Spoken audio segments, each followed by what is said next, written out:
Good.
Hey Darren, ¿cómo estás? ¿Estás listo? Sí, bueno, ¿Cómo estamos? ¿Cómo va todo? Bien.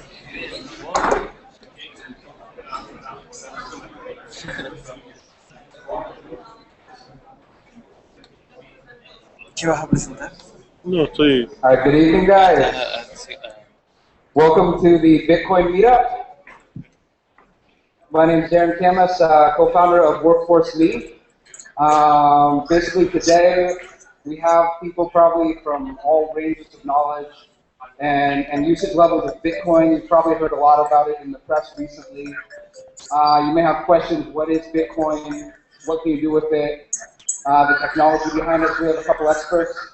We're going to go through basically what is Bitcoin, how do you obtain it, how do you use it. We're going to speak on the technology and then the macroeconomic repercussions of a digital cryptocurrency. So I'm going to turn it over to our co-sponsor, OuiShare. Okay. So hi everyone, I'm Dalma from OuiShare. I'm the community manager for Chile. I would like to give you a short introduction about the sharing economy, which is the big picture for Bitcoin. So the sharing economy or the collaborative economy is actually nothing new. It's traditional sharing, bartering, lending, or renting, which is made available by peer-to-peer technologies online for peer-to-peer communities. So it's actually a new way of producing and consuming knowledge, skills, products, and services. It's like what YouTube did to the television. It's a sharing economy is not doing for the industrial model of companies producing and consumers consuming. Now consumers can become also producers and get some money for it. So it's not something, it's not just a fashion which is gonna end in 6 months. It's a huge trend. It's made it to the cover of The Economist. It's in the 10 ideas that changed the world of Times, and the Airbnb CEO Brian Chesky made it to the Forbes cover. So it's gonna be a huge thing. This whole mindset is about changing from ownership to access. So today it's not, I mean, for our generation and even the younger generations, it's not important to own stuff. The thing that counts is to get from A to B, for example, by car sharing or ride sharing. It's not to own that car, just to get there. So the best example that I know about it is the power bill. So people use the power bill from 5 to 20 minutes in its whole lifetime. But basically every household has it. But we don't need that power bill to put the hole in the bowl and then do the picture. You can see that hole, right? So actually, why is this whole phenomenon happening? Basically, the most important reason is the economic downturn. People losing their jobs, they need more money, and every penny that they can save or earn more is important to them. But there's also environmental concerns which come into the picture. So green consumers, for example, are happy to take part of the sharing phenomenon because it's also satisfy their needs. But we can also observe from Airbnb studies, for example, people do it for social benefits and social connections. So if you're gonna host someone from another country, you're gonna spend some time with him, it's good. It's a good stuff to do, right? And all this can happen thanks to peer-to-peer technologies, which made it very easy today to build two-sided marketplaces and build trust between strangers. So you can link to your Facebook account or LinkedIn account, or even you can scan your ID card and you can know the guy who you're gonna be in connection the next time. So OuiShare, which I'm part of, is an open community of people passionate about sharing economy. Our idea is to accelerate the shift towards the collaborative economy. It's something that started in France 1.5 years ago, and it's already all over the world. This is the first event in Chile, actually, and we are doing a Latin American tour in the summer. So we have actually two main activities. One is offline, organizing events, just like today, and also online, with this collaborative online magazine, which everyone can contribute to. But OuiShare is not only about collaborative consumption, which is the most well-known part of the sharing economy.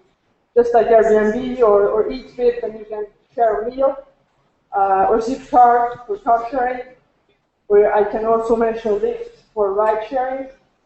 But it's also about production like Fab Labs or 3D printers or WikiHouse, and open knowledge, open source, or Creative Commons. And here is the point where we are going to today's actually topic, peer-to-peer finance. Crowdfunding or peer-to-peer lending takes part of it, and also virtual currencies like Bitcoin. So I'm not going to continue this today. I'm going to give it to Adam to talk about Bitcoin.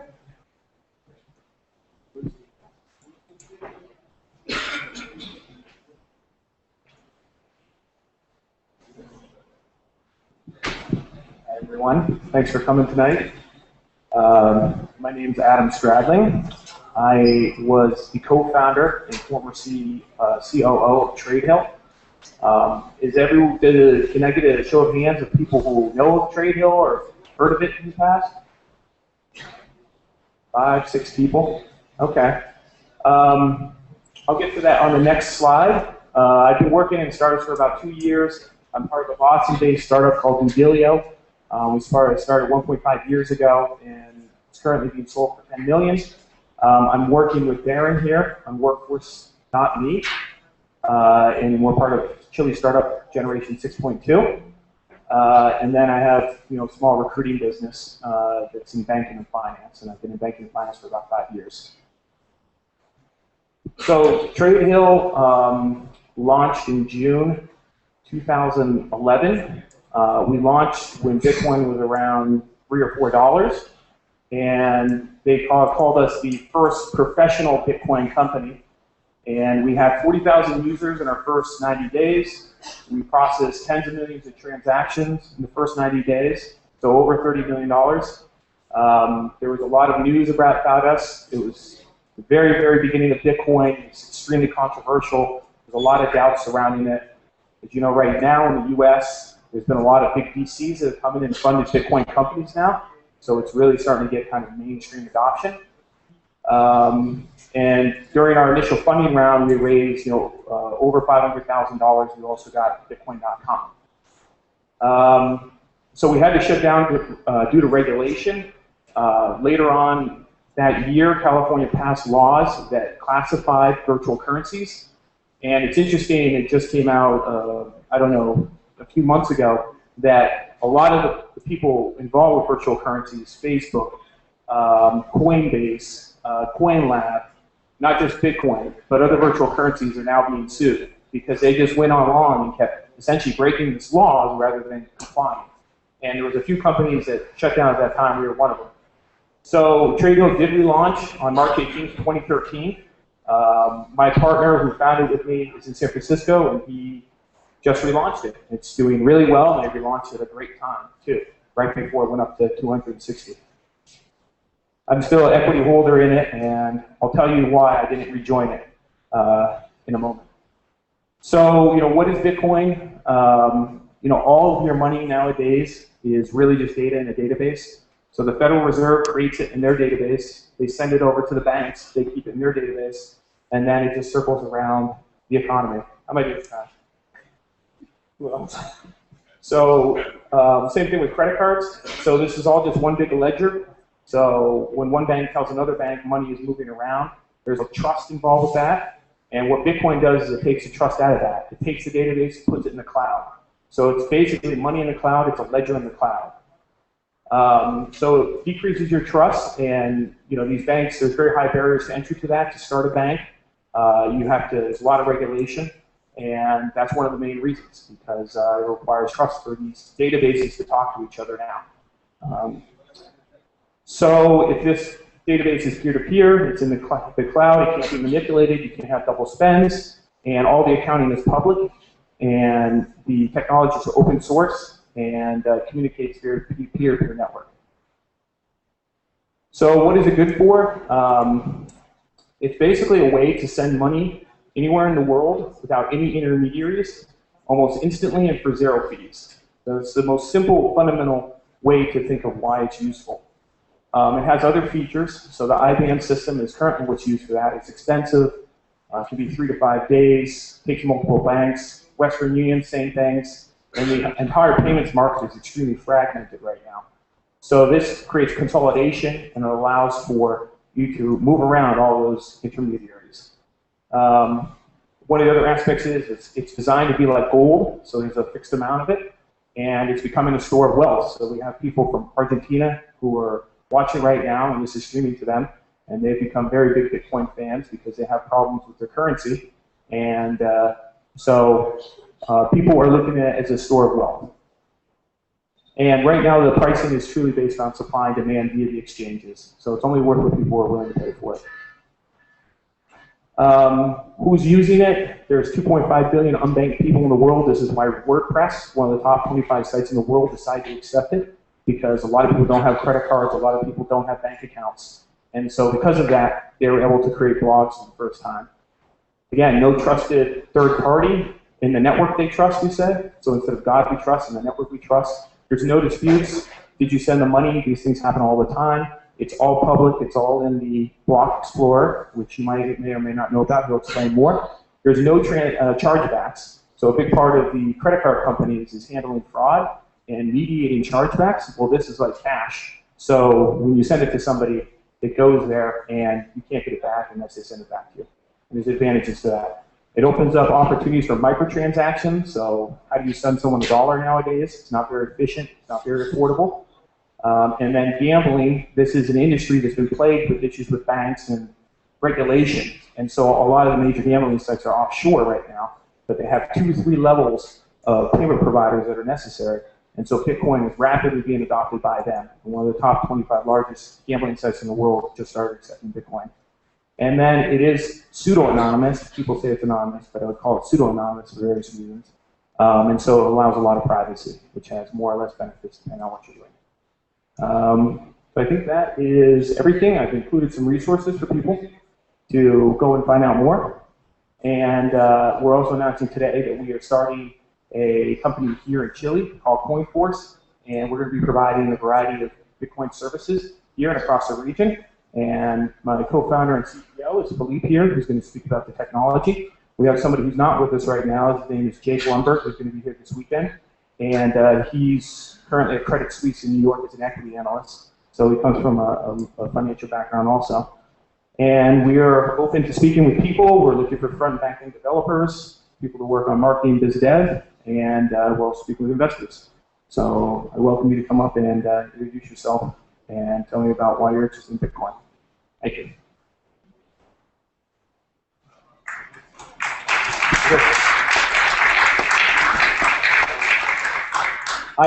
My name is Philippe. I'm French, but I live in Chile since 9 years now.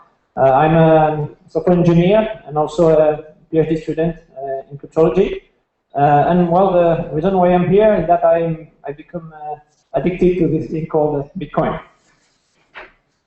Okay, so a couple of weeks ago, I talked with my mother on the phone, and during the conversation, I mentioned that I was working on Bitcoin, and she asked me, "Oh, interesting. What is Bitcoin?" And I started entering the details, blah, blah, blah, and I realized at the end that she didn't understand anything. And indeed, it was my fault, because Bitcoin is a very small solution to a complex problem, but somehow, surprisingly, it relies on very simple ideas. So I will try to do a better job now to explain to you how it works. Okay, so first, what is Bitcoin? Probably the best way to understand, to have an intuition of what Bitcoin is to think about Bitcoin as digital gold. So this means in particular that, like gold, there's no central authority that controls the coin. There is a limited number of Bitcoins. You can keep these coins, it's like an asset, or you can transfer Bitcoins to other people. And something very nice too, you don't have to reveal your identity to use Bitcoin. It's like cash. Okay, but how does it work? So in order to understand how it works, and also why it works that way, we'll proceed as follows. We'll start with the first solution. We'll see that this solution doesn't work very well. We'll fix it. We'll have another solution. We'll fix it again, and so on and so on. First solution. Imagine you want to design a new digital currency. what will you do? So the first idea is to build a centralized platform to handle the coins. So this is how banks work, and there are other examples like Linden dollars that can be used to buy a digital good in Second Life. So the problem with that solution is that they rely on a central authority. So in some cases it's okay, but in other cases it can be a problem. So we want something else. So the first fix is to design a protocol, that is a program that runs on several machines that will handle the coins, and obviously we want this protocol to be open source, because we're dealing about money. We cannot trust some closed source software. Okay, so now we have some program that run on several nodes, and somehow we can send Bitcoins to other people or other nodes. So the first problem with this solution, as it is that we have no way to prevent what we call double spending. A user can spend his coin several times because message can be copied, can be replicated many times. So we have to do something. So the first idea is to build a global transaction book and share this transaction book among all the nodes. So it will look something like that. We have the transaction, Homer will send one Bitcoin to Lisa, 2 Bitcoin to Bart, and so on and so on. And every node of the network share exactly the same database. And also the network will check that an account is founded before allowing a transaction. If you have 0 Bitcoin, you cannot spend Bitcoin. And the network will check this for you. Okay, so we have fixed this first problem, but we have another one. Now, all the transaction needs to be public, and in particular, the identity of people needs to be public also. So, in practice, it's not very very nice. So we have to do something about it. So the idea is to simply replace the user ID that will be here on the root of the passport ID by some random number. I will explain later how this number is computed. Okay, so we have something like that now. Bitcoin addresses account that are random numbers, and also something important. Any user can create several accounts. You don't have to create only one account. Okay, so we have still a problem. Now we have this public database, but as every data is public, anyone can publish anything. And in particular, I can publish a transaction from an account that is not mine. I can spend other people's money. So it's obviously something we cannot accept. So the next tool we need to introduce is digital signatures, which are the equivalent of what happens when you sign a document with a pen. So it works in this way. You have a pair of keys, a private key and a public key. And to sign a message, you use your private key and you will obtain a signature with some algorithm called sign. And on the other side, Lisa will be able to verify that the signature has been computed by a bot using the bot's public key. And the two security property we expect from digital signature are non-repudiation. I cannot deny that I signed something, and also unforgeability. I cannot sign in name of another person. So this fixes our problem. So now the solution looks like this. We have still this transaction, origin, destination, amount, and now we have a signature which is computed on the message, which is origin, destination, amount, using the key owned by the user that is sending the coins at the origin. And now these random numbers are simply the public key of each user.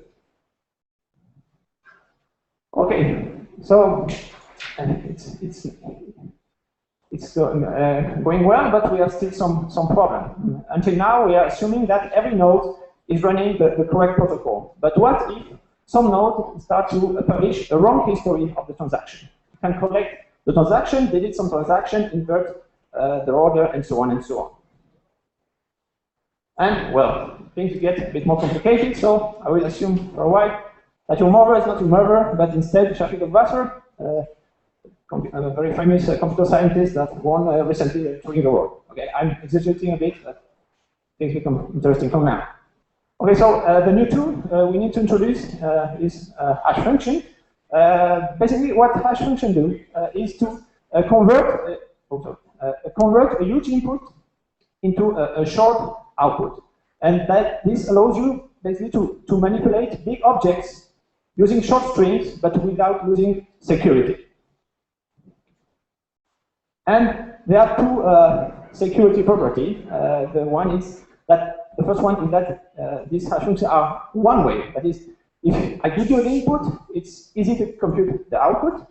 But if I give you the output, it's very hard. It requires a lot of computational power, and it's in practice impossible to recover the input or one input. And another property is collision resistance. It's hard to find two different inputs that are mapped to the same output. So basically, we use these hash functions in order to build this a sequence of transactions. So we start with an initial value that is hard-coded in the software. It is a coin base. And then when transactions are broadcasted, they are grouped into what we call blocks. It's just a collection of transactions. And these blocks are fed to the hash function with their initial value, the coin base. And then we obtain a new hash value, and we repeat the process. And what happens is that at the end, the final hash value is a short representation of all the history of transaction. And due to the property I mentioned recently, it's hard to change. In practice, it's impossible to start changing the order of transaction or deleting transaction and so on. This chain of hashes guarantees the integrity of the transaction database. Okay, so your mover has a question for you. Who computes the next block? Well, and so the short answer is the node that is able to compute first what we call a proof of work. So what is a proof of work? It's a value which is such that it's an evidence that you have spent a lot of computational power to obtain it. So how does it work? The challenge to compute this proof of work is the following. We have this input that starts with this fixed value, 1, 0, 0, 1, and so on. And you have to find some value x such that this partial input concatenated with x will give you a hash value that starts with an arbitrary number of 0, like 3, 0. So due to this, the one-way property of the hash function, basically, the best way, the best thing we can do is to try this, to compute this x value at random and expect to hit one of these value here that start with 3, 0. So if you do the math, you will realize that for each zeros in the output of the hash value, we need to duplicate the amount of work. And so you can tune how much work computing this proof will require. So if we put all things together, we have that we have these blocks that are computed about every 10 minutes. So the first node that solves this computational puzzle wins the block, and then the network will keep extending the blockchain on top of this new block. And something very important is that the network will always choose the largest chain. So that this means that if you are an attacker and you want to forge the history of transaction, you will have to create a chain that is larger than the authentic chain. And so that it means that you need to have more computational power than the network, or which is equivalent to control more than the half of the network. Okay, so we're almost done. Why would people spend their CPUs to compute these blocks and help the network to operate? And the answer is simpler. It is because there's a reward. When you win a block, the network rewards you with 25 bitcoins, which is quite a good amount of money now, almost $3,000. And it's also the mechanism that allows to generate gradually Bitcoin into the system. Because at the beginning, there's no Bitcoin, and you need some way to insert gradually Bitcoin in the system. And this process is called mining. Okay, that's it. Thank you.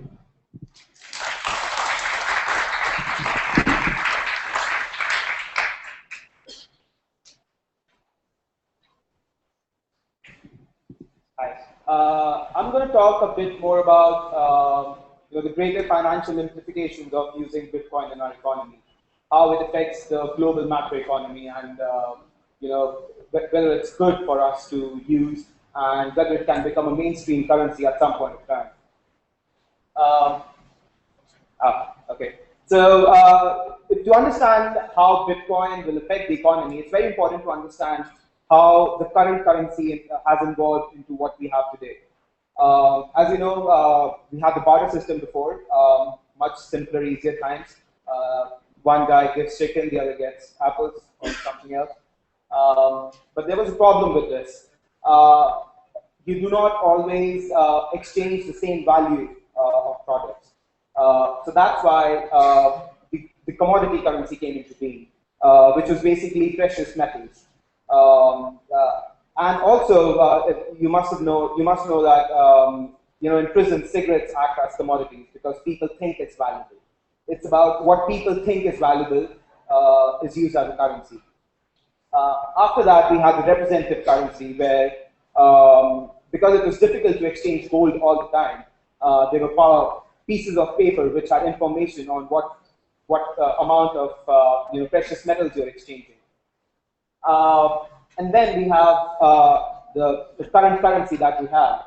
Now this is called a fiat currency. Why is it called a fiat currency? Because fiat means let it be in Latin. So there's a central authority which says, okay, $1 is worth this much. So everyone agrees that, okay, it's this much. So it's the central authority that is governing the value of money that we have. Basically, it has no intrinsic value. Gold has some intrinsic value because everyone agrees it has some value. Whereas the currency that we have today has no basis to it. If tomorrow, let's say, US gets taken over by some other country, the other country can easily say, we're not going to accept US dollar. Basically, your money is then just toilet paper. It's worth nothing. So, why are there so many problems with fiat money? It's because one of the biggest issues is that it's created. It's created by a number of ways. We did not have, let's say there are 10 pieces of dollar bills today. We're not going to have 10 pieces of dollar bills tomorrow. It's created again and again. So how is this created? It's through two methods. One is fractional reserve banking. So let's say I go to the bank and deposit $10 in the bank. And the bank does not need to keep those $10 within itself. It will only keep maybe $1 and lend out the $9 to someone else. Now, if I go back to the bank, I can withdraw those $10, and the other person who has borrowed $9 still can spend that $. So in total, in the economy, there are $19 now. So in that way, the money has been created. The other is the expansionary monetary policy. Now, the government makes a lot of policies to affect the economy. There are a lot of things like bank lending rates, repo rates, which all affect the economy and the money supply. And this all creates money. Now, there are other things like M0, M1, M2, M3, which economists use. M0 is basically the hard currency that we have today. And the M1 is the money deposited in the bank, which we have easy access to. M2 also includes the time-based deposits that we have. So let's say you purchase some government bonds. You cannot withdraw them, but they are in the bank, and you will get them in 5 years. So M2 includes all those things, and M3 includes all the includes M0, M1, M2 plus all the money the government has. The broader definition of money comes into play there. Now, when you create money, why does government create money? Government creates money to invest back into development. And when government creates money, it goes into debt. To clear that debt, they charge you taxes. And when you get those taxes, that's how they clear their debt. But recently, government has been taking more and more money from the central bank. And that leads to a pile-up of debt, which leads to fiscal deficits. It leads to default by banks. This is what led to this is one of the reasons which led to the financial crisis. Now, when money increases, when the supply of money increases, it also leads to inflation. You must have heard your parents or grandparents talk about that. Oh, this was much cheaper in our times. Why is this? Because the value of money, as more and more money is created, the value of each money decreases. Yeah. So this is basically the total money supply. As you can see, it has grown exponentially. Since there is more money, that leads to more inflation. Everyone has power to purchase, let's say, a can of milk. That means the price of that can of milk will increase because everyone can purchase it. This is the this is the value of US dollar. As you can see, it is less than 3% at what it was when it was launched, and it has been decreasing since the day it was launched. Now, Bitcoin is very different from fiat money. It's basically digital gold. There's no central authority issuing it. It cannot be created. It has to be mined. There's a limited supply of Bitcoin that will exist in our economy, and I think it will be limited to 21 million Bitcoins by the year 2140, and it cannot increase beyond that. So basically, since it cannot be created, the value of Bitcoin is only driven by supply and demand. So there's no central authority which governs that this will be the value of Bitcoin. It's the people who use Bitcoin will govern, which is in a way much safer because you're not trusting a single entity with a huge thing as your currency. Yeah. So as I said earlier, there are a lot of problems with fiat currency, and it has failed in a lot of instances in our history, and it will fail again inevitably in the future as well. As I said, I think I've covered these points. So fiat means let it be. It leads to government debt. Also, it leads to devaluation. As I said, today the value of dollar is less than 3% of what it was when it was launched. So this is basically the graph of the value of German marks after World War I. Why this happened was because after World War I, a lot of countries imposed sanctions on Germany, and the government had to pay debt to those countries. In order to pay those debts, they created more and more money. And because they created all this money, the value of mark fell considerably. In April 1919, $1 was equal to 12 marks, and by December 1923, $1 was equal to 4.2 trillion marks. And in the end, they eventually changed the base of the currency and to avoid these problems. The same happened in Zimbabwe. By late 2008, the inflation had reached to around 80 million percentage per month, and $1 was equal to 2.6 trillion Zimbabwean dollars. And even today, Zimbabwe does not have. By 2009, they got rid of their currency. It's of no value. So if you were in Zimbabwe and had some Zimbabwean dollars, it's worthless. It doesn't mean anything. They still use foreign currencies for transactions.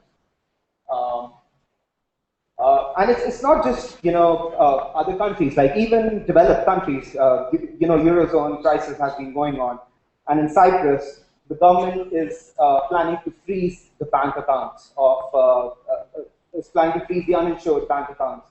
So basically, if you have money in your bank account, government will take that away, and that's because there's a central authority behind it. It's been happening in Argentina as well. Argentina. The government has defaulted on its debt. They're spending more than they're making on that they're making through taxes, and this has led to inflation. And US dollar is much more worth in Argentina now. Everyone is converting their Argentinian currency to US dollars just to safeguard themselves. Is Bitcoin safe? Well, there are both sides to it. But as you can see, Bitcoin has its own fair share of volatility. But one important thing which differentiates it from normal currency is that there's no government or no central authority defining what the price of Bitcoin will be. As more and more people gain interest or lose interest in it, that will define the value of Bitcoin. It's purely based on supply and demand. It's like gold. So is Bitcoin better than normal currency? Lot of reasons. Yes, because no central government controls it. Purely based on supply and demand. It is not subject to hyperinflation. It has extremely low transaction fee. It's basically costs nothing to send across bitcoins to another country, and it's almost instant. However, Bitcoin has its own problems. What if the government makes it illegal to accept bitcoins by companies? You have a problem there. The other thing is that if you're accepting bitcoins, there's no trace for it. So you do not pay government your taxes, and if you do not pay taxes to the government, the economy will basically come to a halt because it's the economy grows with the money that government collects through taxes. The other thing is that it's very speculative. It's just like gold. So if more and more people want to purchase bitcoins, the value of Bitcoin will rise. The other thing is that let's say everyone wants to buy Bitcoin. The price of Bitcoin will keep on rising. Now, if the price of Bitcoin keeps on rising, people will stop spending Bitcoin. They will just think that, oh, we should save the Bitcoins and just trade with it so that, and they can make more money with it. So basically, the spending will decrease, which will also halt our economy. The other thing is that Bitcoin is like gold, so you are responsible for it yourself.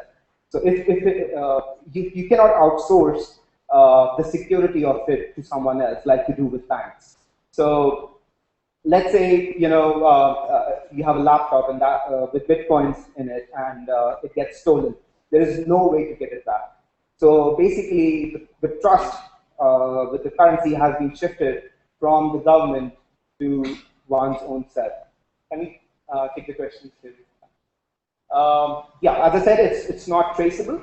So in cases of theft or other, whatever, if you lose Bitcoin, there's no trace to it. Yeah. Thanks.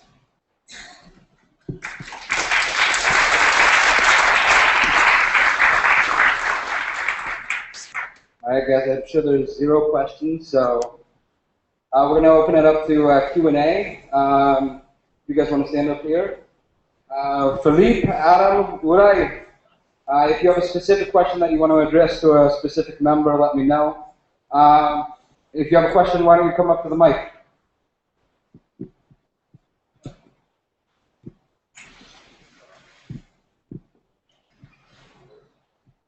All right. So like you said, any currency that is widely accepted is perceived to have value by people, right? For example, the commodities you pointed out, gold, cigarettes in prisons, or even the money we use today. Currently, it seems that Bitcoin does have some credibility amongst users, even though it's mostly limited to, I would say, computer geeks and drug dealers. So mostly because it's not traceable. So what happens when Bitcoin starts to get big, and then maybe the US government finds it's been involved in a major drug deal or whatever, and declares it illegal, right? So even if it doesn't pressurize other governments to declare it as illegal, even if the US government, just one government declares it illegal, and suddenly the millions or hundreds of millions of Bitcoins in the US are worthless, and you can expect some sort of bank run.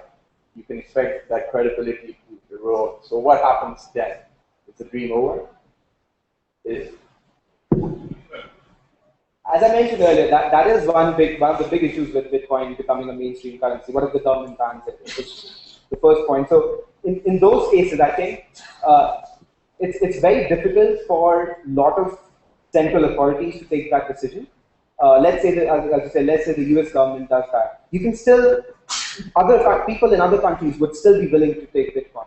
Yes, its value will decrease because a major chunk of people have decided to sell it. There's more supply rather than demand. The value of the Bitcoin will decrease, but it still won't be worthless.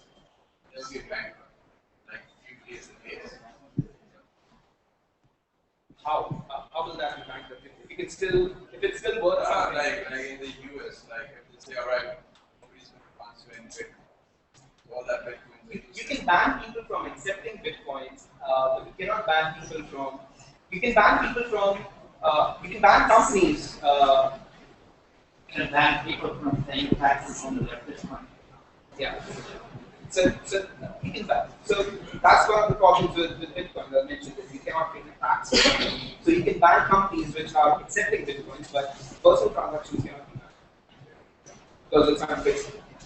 Yeah, I mean, to stop Bitcoin, you'd have to shut down the internet. Okay? It's a peer-to-peer network. All of the transaction history is distributed across millions of computers. If it became all of a sudden illegal in the United States, it could be used elsewhere. And it's not being driven solely because of some people, mentioned speculation. There is absolutely speculation happening in the price, but there's fundamental utility, like I mentioned here. And if you use it a few times, you'll see that. And so that is driving some of the demand. So it's true that the US government could come in and say, Bitcoin is illegal, right? They have to enforce it, but to stop it, they would have to shut down the internet. And can they shut down the internet? I don't know. Probably not. And then they decided to stop Bitcoin. Everybody's going to buy it. I was just going to point out when they banned drugs, the price goes up. I have just 2 brief remarks for what I heard through the speak that I found really exceptional good, great level. But if your computer gets stolen with your Bitcoins on them, that's not the end of the world if you have a backup, because you can back up your Bitcoins. And the other thing is, sadly, microtransactions will not work. When you transfer $1 now, you already pay 5% of transaction fees. If you're, unless you trust your trading partner 100%, because it might take several days until your transaction goes through. If you don't pay a slight transaction fee, yeah, okay, I guess. It's not 5%, but I think it's around 0.05 Bitcoin per transaction. That is how many percent? For $1, yeah. For 1 Bitcoin, Yeah, the transaction fee to have it processed immediately is 0.0005 Bitcoin. So that's 5 times 10 to the minus 4 Bitcoins. So that is 1/20th of 1%. If the price of Bitcoin is very high, then your dollar value could be higher. It would be 5 times 10 to the minus 4 times the price of Bitcoin. That would be your transaction fee to have it executed instantaneously.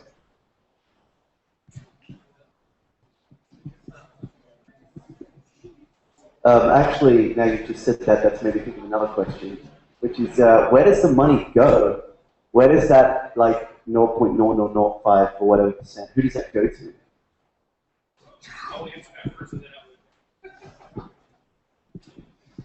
It goes to the people providing computing power to the network. So as there's an increase in number of transactions for them all to be stored on this ledger, you have to have computers that are checking these transactions against each other. That requires computing power to that.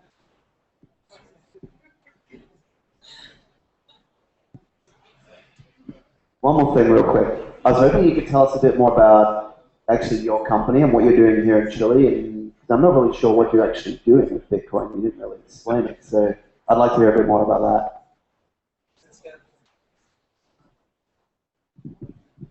Well, I mean, having been someone involved with this for a long time, I've been part of building what you would call the fundamental ecosystem of Bitcoin in the United States.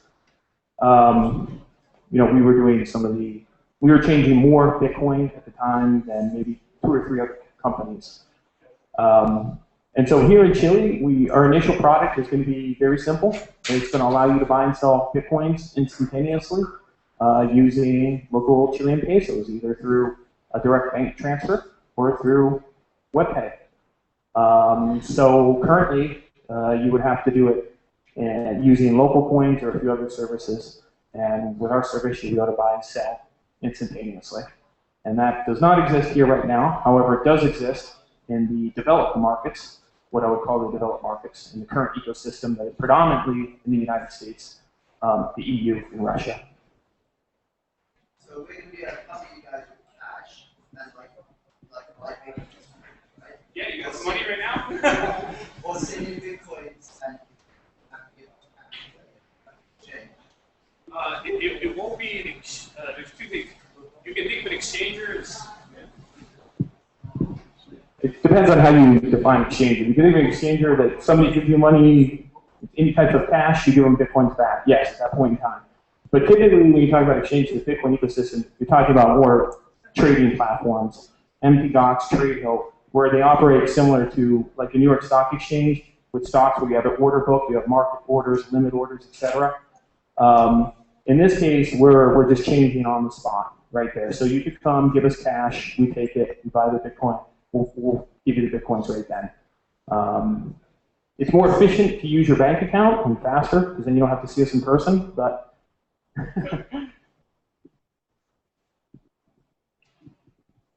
okay, I am an Austrian economist, and I know Mises Rothbard, so I love, of course, the idea of Bitcoin.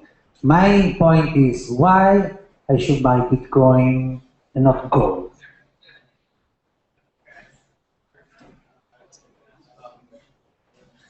Yes.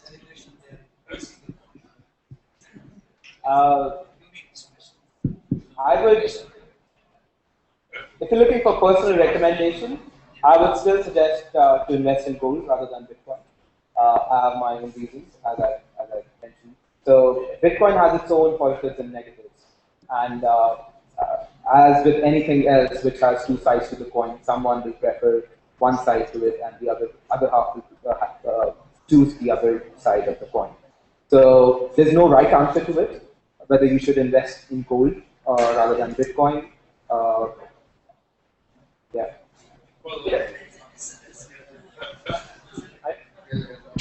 Okay, so I think from the security point of view, it seems, I'm not sure that the cost of saving Bitcoins should be lower than the cost of saving gold. Because in its case, if you have 100 Bitcoins or 10,000 Bitcoins, it would cost you the same to keep them. It's not the same for gold. I think. I didn't know.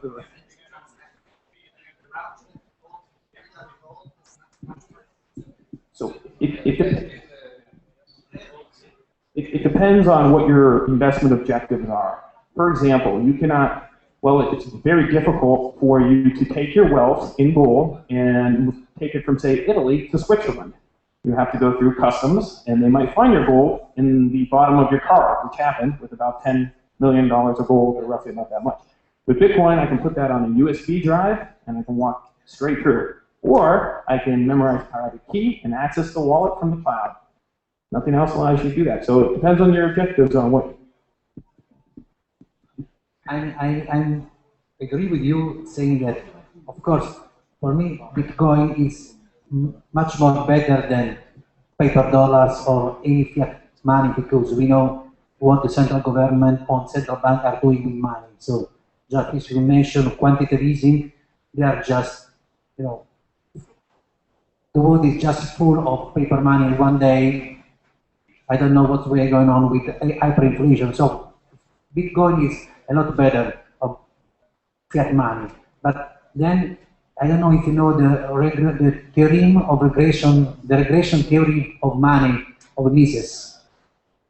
What he says about how the money was born, why the gold is real money, because if you have no initial value, like money, you cannot be a money. So what is the initial, this is something that is more complex to understand, but this is something where I think is going to be maybe tomorrow a little problem with Bitcoin. But I'm saying that for me, at least in the first, I don't know, decade, we can say that Bitcoin is a lot better than gold. Bitcoin, gold, this is another game that we don't know what's going on, but I'm absolutely guaranteed this. I was just going to answer your question more succinctly. I don't think anybody should trade their gold for Bitcoin, but just think of it as a substitute for fiat and continue to, you know, buy gold. Okay, the round trip costs for gold are much higher. I try to trade gold coins, it costs me 8% one way and the other. And with Bitcoins, I can, if I play the market maker, I offer myself, I get 5% for buying or selling. The only difference is because gold has no risk. We're also going to have a networking session after this, so we're going to have a lot more of these conversations. So let's keep them to shorter question and answers, and then we're all going to go somewhere where we can have lots of fun conversations. I have a short question, actually. My name is Da Vinci. I have a YouTube channel called Da Vinci J15. I talk about gold, silver, and Bitcoin. Anyways, my quick question is, in your own opinion, what do you see the price of Bitcoin leveling off at? Just, it's a guess, a fun guess. $1 million. I'm going to give a very diplomatic answer to that. So, price of Bitcoin is purely based on supply and demand. Let's say tomorrow Facebook starts accepting Bitcoins. The price of Bitcoin will shoot up to probably $500 or even $1,000 for Bitcoin. Let's say tomorrow the US government says that all digital currency are illegal. Then the price of Bitcoin from $120 today is going to drop to maybe less than $10. So it depends a lot on market factors, and it's very hard to give a right number to that. I don't know the future, but I can tell you a little bit about the past. Bitcoin has gone through essentially what we call three, like in finance, they look at a phenomena where a security price will go parabolic, right? And it could go up anywhere 5 to 12x its initial price. That's happened 3 times with Bitcoin, and we just saw the last one recently. And after that, the rise has typically been 10 to 15x what it's been at this flat period. After which it's usually come down anywhere between, typically it's been about 60 or 70%. So right now we're at about 60% at 122, it topped off at 266, roughly, yeah, I mean, so 60, 70% drop. But it's gone up 10 to 15x after each cycle, 3 cycles. So you could say if it behaves like it did in the past, then in 6 to 8 to 10 months it could go up another 10 to 15x. I mean, I could talk about why I think that behavior occurs, but that could be another 20 minutes. Well, if someone breaks the digital signature algorithm that is used by Bitcoin, the value will drop to 0.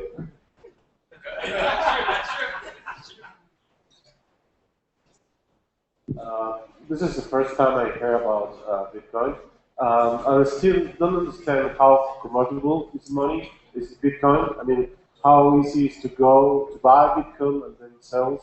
You mentioned something about the 7 years going to need it, but just for a beginner, someone that wants to use, and let's suppose I buy Bitcoin today, what can I do with Bitcoins besides saving or transfer?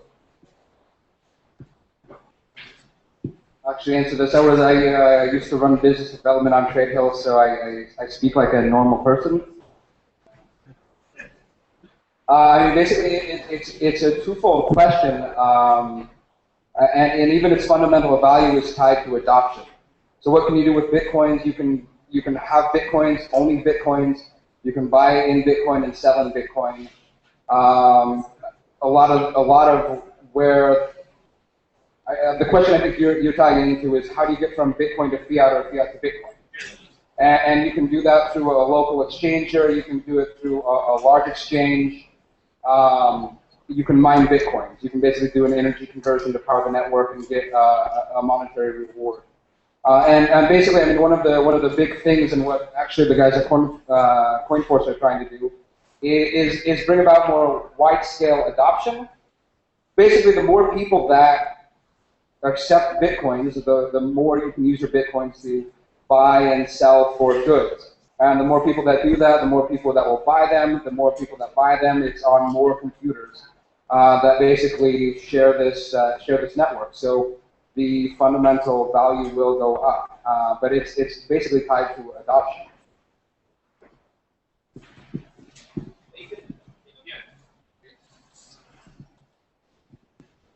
If you're in Chile, you can buy and sell your Bitcoins through CoinForce. You can get your cash for your coins instantly. Outside of Chile, right now we're the only people in Chile who use local coins, but that requires a day or two to do that, and it's just you're exchanging with one other person, not a company that's doing it. On a global scale, there are some well-developed footprints of different ways to move your money in and out. However, these footprints are predominantly in the US right now, Europe, and Russia. And they range from going in and buying cash to putting in your credit card to making a wire bank transfer. So there's various ways there. But in Latin America, there's not a lot right now. And we're hoping to change that. So for example, in the US, you can, there are a lot of stores where you can just walk up with your cash and get Bitcoins. There are a lot of big chains which are signed up for it. So you can just walk up and get some Bitcoin. You can even buy Bitcoins on eBay, though that's not a very safe method. But yeah, so there are a lot of methods you can buy Bitcoin. One of the things with Bitcoin is you cannot, it's very hard. I don't think anyone has found a good way to crack this, but you cannot buy Bitcoins with a credit card because with credit card you have a chargeback. And but with Bitcoins you cannot get the money back. Once it's gone, it's gone. So no one right now is accepting credit cards for Bitcoin. Thanks for organizing this presentation. Just a quick question. We've been talking about digital currency, or I should say specifically Bitcoin versus physical currencies and different models. And I wanted to know if you could speak a little bit about the advantages and disadvantages of Bitcoin versus other digital currencies like OpenCoin. Thanks.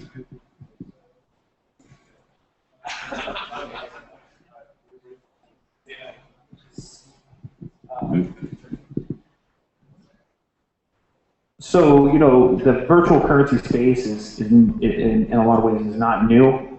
There was e-gold. There still exists today, quite a few. The major difference innovation in this is that this is peer-to-peer. So in e-gold or these other virtual currencies, some central body receives your money, issues you some digital or virtual currency or electronic gold, right? But then your trust is in them. What happened to e-gold? Yeah, the U.S. regulators shut them down and put the guys in jail. What happened to your money? Ooh. So that's the main innovation here, is that it's peer-to-peer, no central party trust in the network we trust, open source code, you can review the code, you can't hack it, it's on millions of computers. And so that's a big innovation. Now, you know, Bitcoin was essentially the first mover for this innovation, and since then there's been an entire array of what I would call like other coins, right? And all of them try to improve upon some fundamental functionality of Bitcoin, and a lot of them are doing very interesting things. And so I don't know in the long run. Right now, Bitcoin's the best thing we have. There's definitely the sort of situation that like something else could come up, but Bitcoin has a lot of momentum. It's just like the early days of the internet, right? Netscape, IE, Firefox, Chrome, right? Something better could come along. OpenCoin is extremely interesting, right, with Ripple, right? I personally do not know all the technical details of it right now, but I'm looking into it right now, and I signed up for Ripple, and I'm waiting to get some ripples. So I'm interested in learning more about that. We don't know if Bitcoin will still exist in 10 years from now, but it's very likely that the principle of Bitcoin will remain and will be improved and so on. So at least this contribution will not be lost.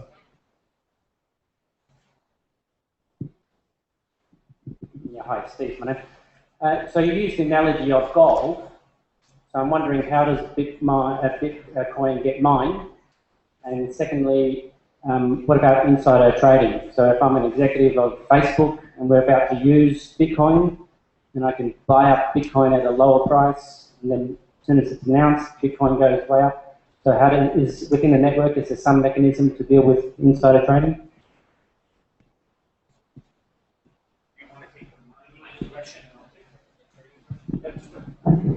Basically, the idea of mining is ensuring that the network will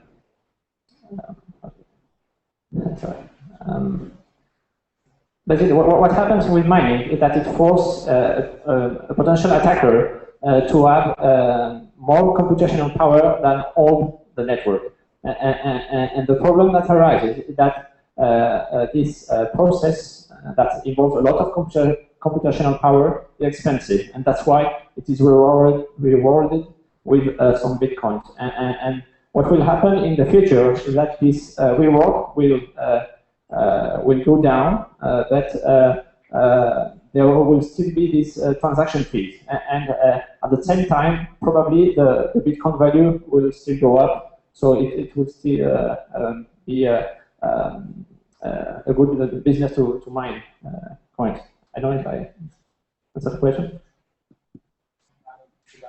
So basically, how bitcoins are mined is that since there is no central authority governing bitcoins, it's the peers in the network which give up their computer power to maintain the whole system. So to maintain the accounting, to maintain the whole all the structure of Bitcoin, these computers solve complex algorithms, and when they solve these algorithms, Bitcoins are generated. Yeah. Another way to think of it is this ledger in the cloud, which shows you where every Bitcoin is going, has to be maintained to make sure the integrity of the currency, the integrity of the system, the integrity of transactions. And it takes computational power to do that. And so anybody who contributes to the computer to do that gets rewarded with Bitcoins. And how the reward is actually made is all the computers are racing together. They are given a math problem, a hash, and they're all trying to solve that. And whoever solves it first gets awarded the Bitcoins, and then they are allowed to enter all the transactions that happen in that time on a global basis into the blockchain. And this is the granddaddy of ledgers that has every transaction on there. So everybody's competing with each other. If someone gets it, then they're awarded the Bitcoins and they get to enter the transactions into the chain. And another interesting thing about mining is that the networks adapts to itself to the increasing power of all the nodes. So if basically each block should be mined about every 10 minutes. So if the networks realize that blocks start to be mined before this 10 minutes, it will increase the difficulty of the mathematical problem, so that this 10 minutes period is kept unchanged. Yeah, it's a very, very interesting thing if you dig into it deeper. But yeah, again, the code is open source, so a lot of people have looked at it. But on the insider trading thing, I think so nobody controls Bitcoin. So in the situation you made with Facebook, right? Usually what's happening is they know that the demand and supply of the stock will be influenced by the information that's going to become public. And so, for example, earnings are high. and they know that's going to cause amount of buying to increase. So they're ahead of that information. Now with the blockchain, you can't front run it. You can't do anything like that because all that information is public. Everybody has it at the same time. So that's number one. Second off is that the actual pricing of Bitcoin occurs in these marketplaces, these big exchanges, right? And so there's a couple that dominate, but there's a high level of fragmentation still in these exchanges. So you could have one exchange, say, like here in Chile, and we're providing supply and demand to the marketplace ourselves, right? And because of that, you create this aggregate price for Bitcoin. Because I'm going to take the coins that somebody wants down here, and I'm going to purchase them on a bigger exchange in the United States. That's a buy order, right? And so it's just pure supply and demand. And there is fragmentation. There can be price differences between different exchanges, but then there's market participants who are arbitraging these prices. We're making a business out of making sure the prices are close because they can get a risk-free profit, right?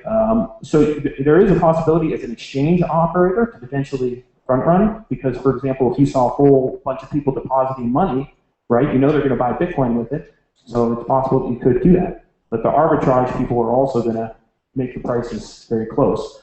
So a single entity might be able to use some information that they have, but nobody can use the information coming out of the blockchain to trade to the advantage of someone else.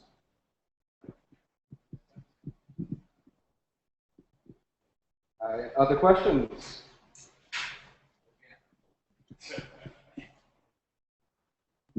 All right, so one problem with a lot of alternative currencies is that people only buy it because they can sell it at a higher price to the next bigger idiot.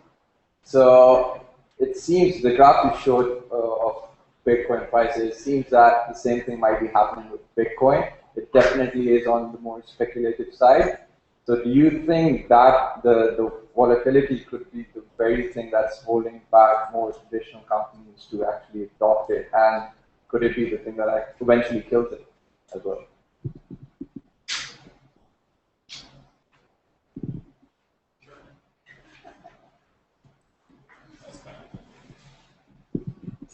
So speculation has definitely driven the price through the 3 periods that I described. But there's fundamental utility, right? So one component is utility, one component is supply and demand, and people wanting to buy more. How big is Well, I mean, great example, WordPress. Why does WordPress accept Bitcoin? Because they have credit cards, they have bank transfers. Guess how many people in the world do not have a credit card, do not have a bank account? 2.5 billion, right? So that's a marketplace of 2.5 billion that they've just opened themselves up to. All they need, at the very least, is a cell phone. They don't need a computer, they don't need anything else, right? So that's one. Second off, gambling, right? Gambling has the same issues. Win Poker, one of the top 20 largest poker sites in the world, is accepting now. Money in, money out in 5 minutes is the best thing they've ever known, right? Because of the problems with gambling, with the US shutting down, regulations of poker sites, the banks don't want to deal with them. And so there's these alternative payment networks that are now tiered on top of each other. And as a result, this is just a faster and cleaner way to get money in and out, to move money around. So I could have put like an exact number on speculation to usage, but the thing that drives this continual adoption is clearly fundamental usage, right? Because right now in the liquid markets, and maybe you may not understand how this plays into the ecosystem, but there's plenty of people who are sending money from the US to Europe at like $50, $100. Go find a service provider that can let you send $50 to US to Europe for almost no fee and do it instantly. You won't find it. And so people are doing this, but there's some ecosystem issues that allow them to do this right now, but you can't do that in other parts of the world right now until the ecosystem grows there. So those are like the usage, fundamental usage cases. Again, microtransactions, there's some interesting things going on there. There are some problems, like you mentioned, with microtransactions in the long run, but right now they're viable. I think these parabolic phenomena is clearly speculative and hype. You see it in security prices across the world, and that is that parabolic law. All good traders know that, and they know a crash is coming on after that. So watch out if you see that happen. If you're an investor, if you're a user, it's fine. In the long term, as long as nothing else, takes Bitcoin out, I think its adoption will continue to increase, in my view. Another very fascinating fact about Bitcoin is that despite the fact that Bitcoin preserves the privacy of users, all the transactions are public. And we could think about weird things like a company that would publish his Bitcoin account so that all the user, the customer, can track all the transactions.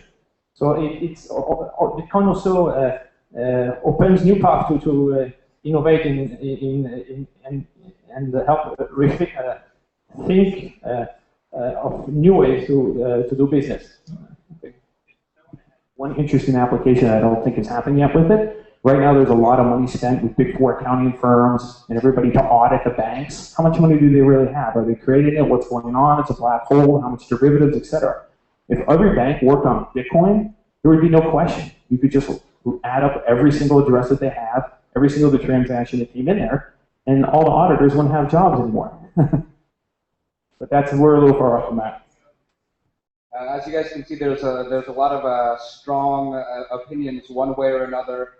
Just as a side note, Bitcoin as a currency, it's called the crypto anarchist currency. It has strongly libertarian in ideology. So obviously there are a lot of opinions on every side of the matter. So you can see you can see that right here. Just one curiosity: who invented Bitcoin, and maybe why? So, hi there. I still own 50% of Bitcoin. There's no one actually knows who invented Bitcoin, but there's a pseudonym, Satoshi Nakamoto. It's a Japanese pseudonym, but no one knows whether it's a person or a group or U.S. government. There have been conspiracy theories. No.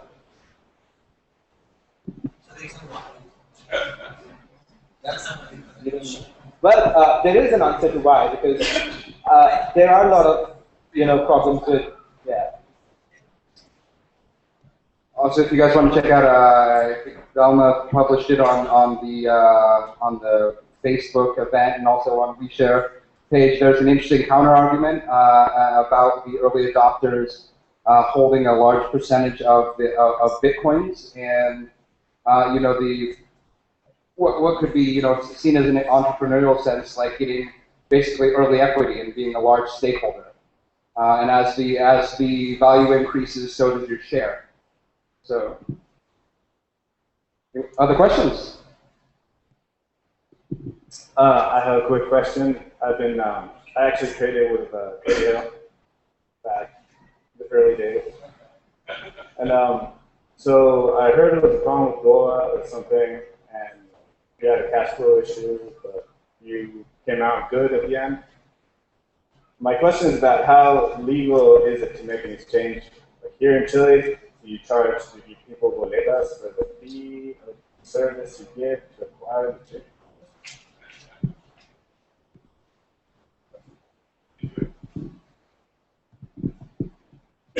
So right now, you can go to the site, but we actually haven't launched the instant service.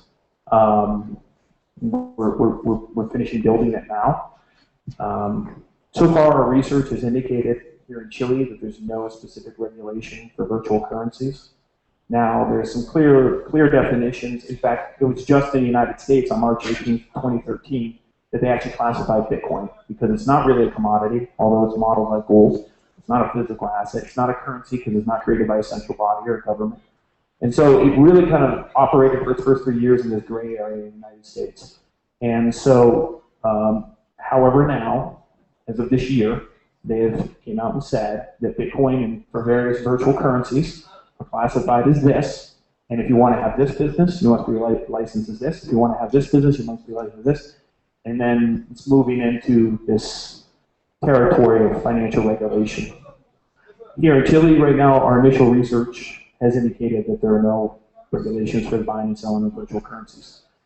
But we will be confirming that before we launch. I'd say we're probably 60, 70% there, but there's still some questions for us.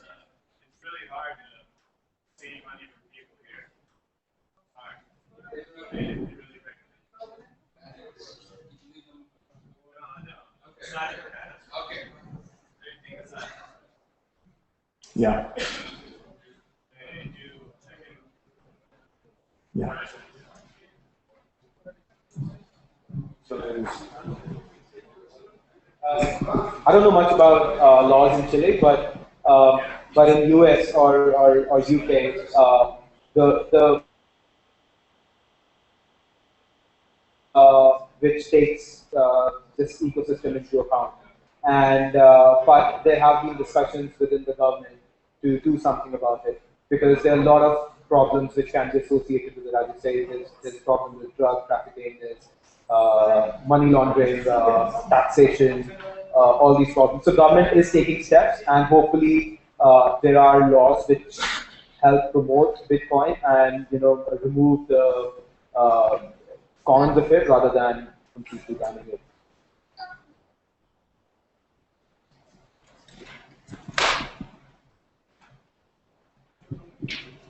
Short one. How can be affected the world economy if Bitcoin becomes bigger? What if 20 or 50% of the world transactions are made with Bitcoin? What we can expect? Like that. 20%, 50% of the world transactions. What we can expect?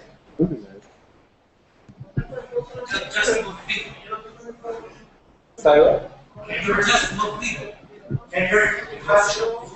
So the question was if Bitcoin, 20 or 20 to 30 or 50% of the world's transactions are based on Bitcoin, what will happen? So the problem with Bitcoin is that one of the problems is that there's limited supply to it, right? So let's say there are 100 Bitcoins right now, and there are 1,000 people who want it. Now, as the number of transactions grow, more and more number of people would want those 100 Bitcoins. And that will drive up the price of Bitcoin. Now, as the price of Bitcoins goes up, people will stop spending Bitcoins for actual consumption. You would not go out and buy vegetables with Bitcoin, because you'll think that if I save Bitcoin and sell it 1 year later, I'll make more money. Right? So that is one of the things that it will bring the economy to a halt. If it becomes mainstream, there is no right. There is no.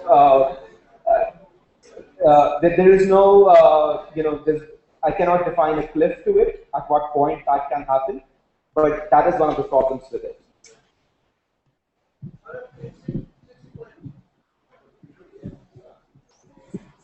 Yeah, I mean, I don't know if I'd say the economy was trying to stall, in my opinion.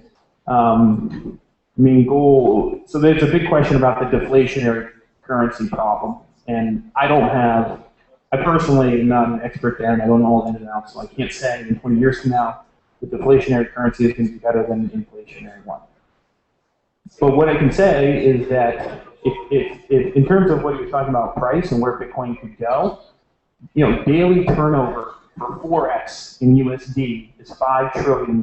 That's 5 times 10 to the 12th, right? If Bitcoin, right now the daily turnover in USD is roughly $10 million, I mean, so that's 10 times 10 to the 6th. So you have 5, 10 to the 12th, 10 to the 6th. That's basically a million. That's a difference of 10 to the 6th. So for it to come up to parity with the USD, its daily turnover, its daily volume would have to go up 1 million times. So that's a lot. I mean, this is why the big VCs, the most sophisticated VCs in the entire world, top 5 VCs, 5 of the top 10, are betting on this, because if it's going to go up, it's going to go up a lot. If it's going to get that adoption, and it's really going to challenge the currency system we have, it's going to have a massive, massive impact, a big, big idea. And so I think we'd probably likely see war before we saw the economy go to a halt, right? I mean, so much of the world depends on the USD around the central banking system. So if that gets displaced, that's going to be tectonic shifts in power.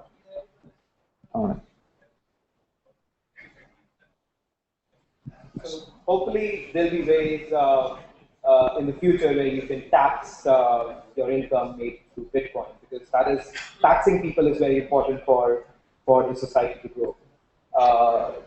So yeah, so those are those are a few things. Bitcoin is very good in those cases, but it has to evolve into a better currency. It has to work on its cons to really be accepted as a mainstream currency. Bitcoin at the time is at like 20% of the capacity, thanks to Satoshi guys and things.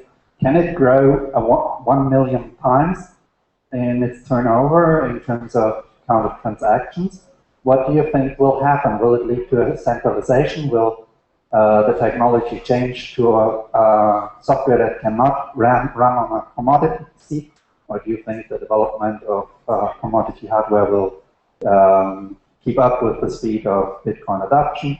How do you see Bitcoin in 10 years? Will it be open source and free and decentralized, or will it be 10 major banks that will run Bitcoins?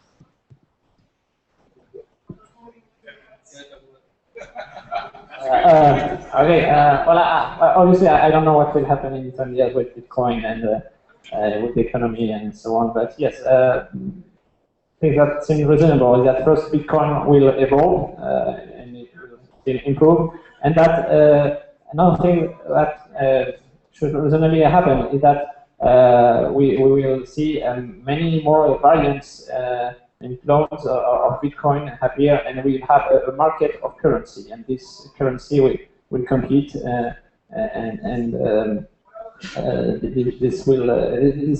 is I think that the really new shift in this ecosystem.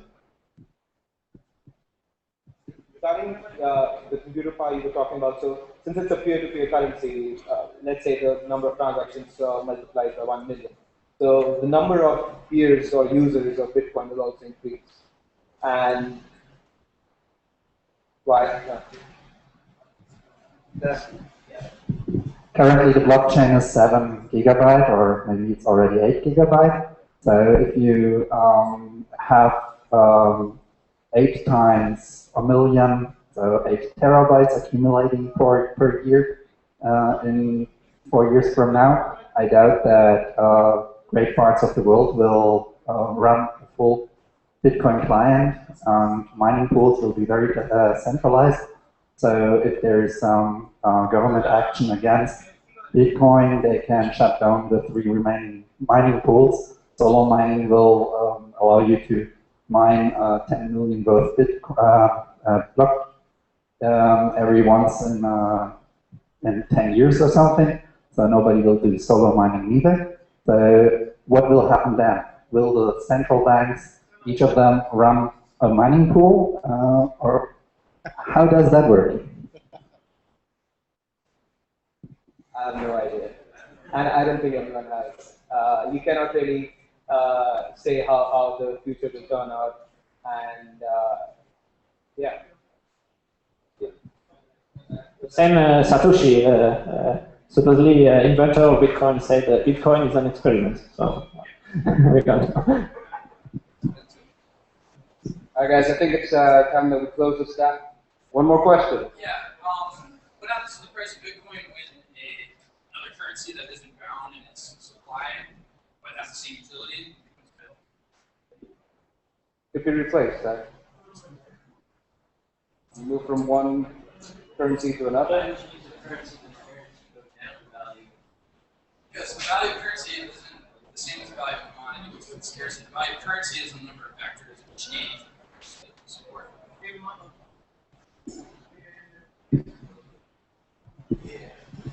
Yeah, so your question was, what happens when another virtual currency comes out that is better or not unconstrained in supply? Unconstrained in supply. Well, some of the other Bitcoin, some of the other virtual currencies that are similar to Bitcoin have actually toyed with that.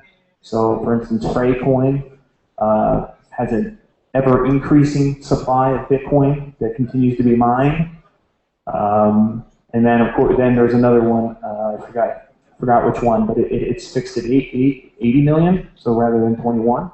So these are real problems, and technologists are looking at what are the limitations of Bitcoin right now. I mean, right now, like I said, it's working, it's serving its purpose, and people are using it, right? But is there something better? Sure, there's an issue with the microtransactions, as he said. At some point, that fee is going to become absorbent if the price of Bitcoin goes too high.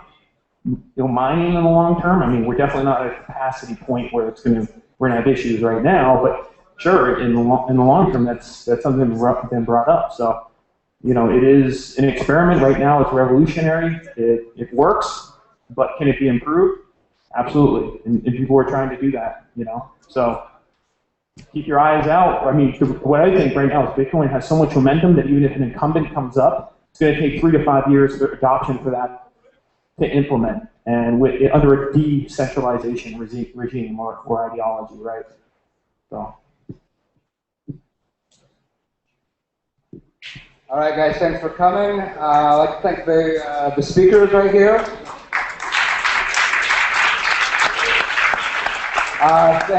Thank you, OuiShare, and thank you, Peter from Brickflow for organizing and doing PR. And if you guys want to join us, we are going to Santa Cruz. What's the address?